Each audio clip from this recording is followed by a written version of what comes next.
for our next story. And before we go on to the next story, I just want to remind everybody we have our mailing list.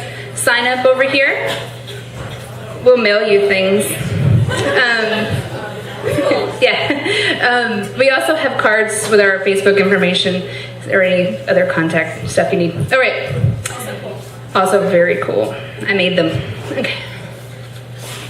Our next storyteller has been featured on our MothUp stage before, so we're excited to see him. Jesse?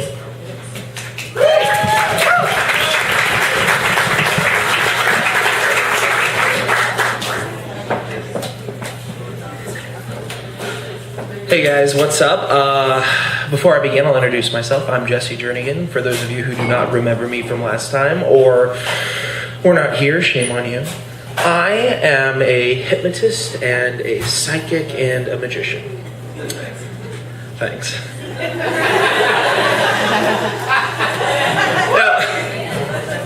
And I travel the country performing. I perform for corporate events, I perform on cruise ships for colleges, I do small businesses, I do psychic parties, private readings, etc.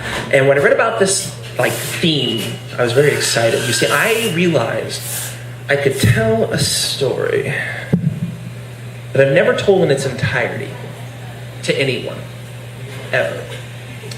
So tonight, I'm going to tell you this story about the first hypnosis show that I ever did. And inside this story, there are profound moments.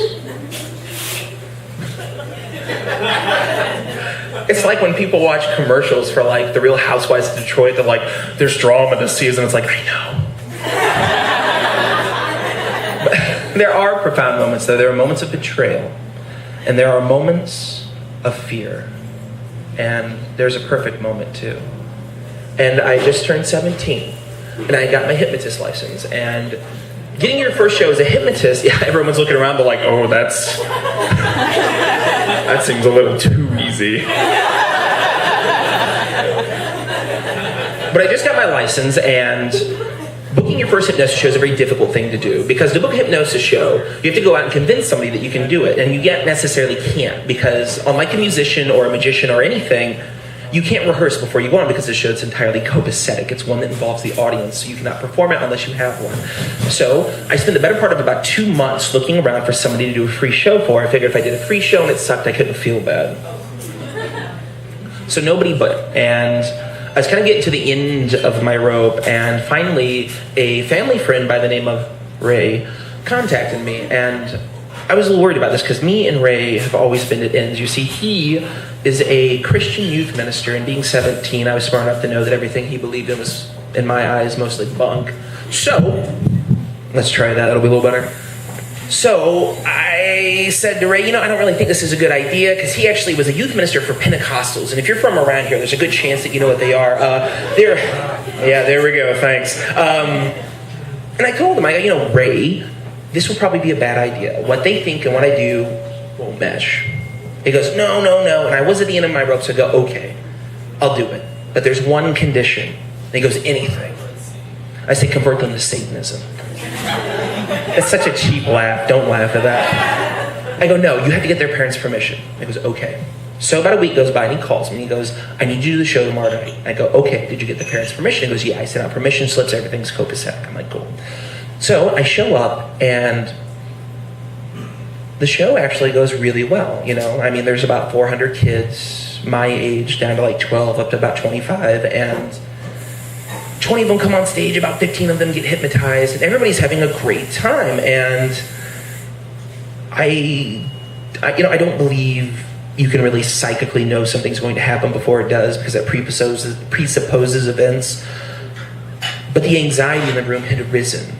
At least 1 degree, enough that I was in the middle of the show, and I've got the people on stage, they're awake, because when you tell them to sleep, they go limp, and I'm talking to them, kind of setting it up for the next skit, and I just stop.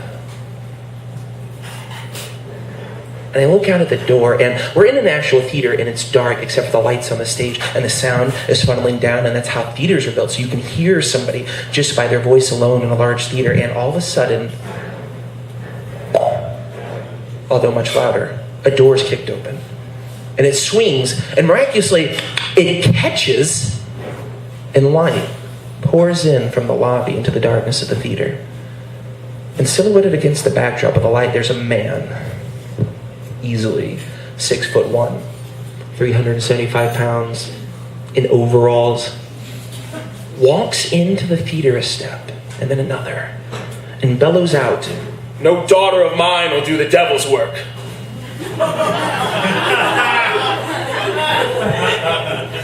And I look from him to Ray. And Ray scuttles through the theater in the darkness, and I realize something at that moment. I realized that Ray has not told the parents about what was happening tonight. That he was a scoundrel, that he had lied to me, that I was betrayed. But not only that, that at some point, some kid went to the bathroom and called his parents to check in and be like, "Hey, everything's great. Oh my God, what are you doing tonight?" Of course, they wouldn't say God. He's like, "Oh my God, there's a hypnotist." "Oh yeah, that's great." Click. And then the phone tree started until Paul Bunyan came. And he comes towards the stage, and I'm watching him because I can see him looking through the theater for his daughter. And he pauses, and I look at him, and he looks at me. And I'm thinking, no.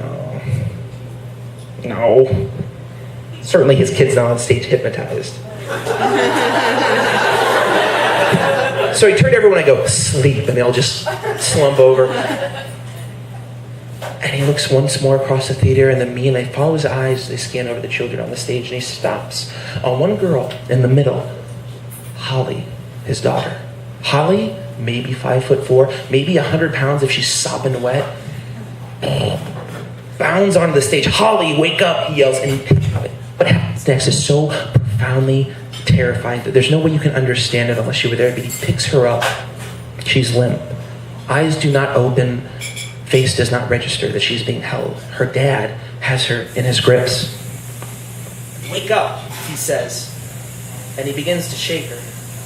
And her body's flop. It's limp. Her muscles aren't holding. And it's the most terrifying thing I've ever seen. And then he stops.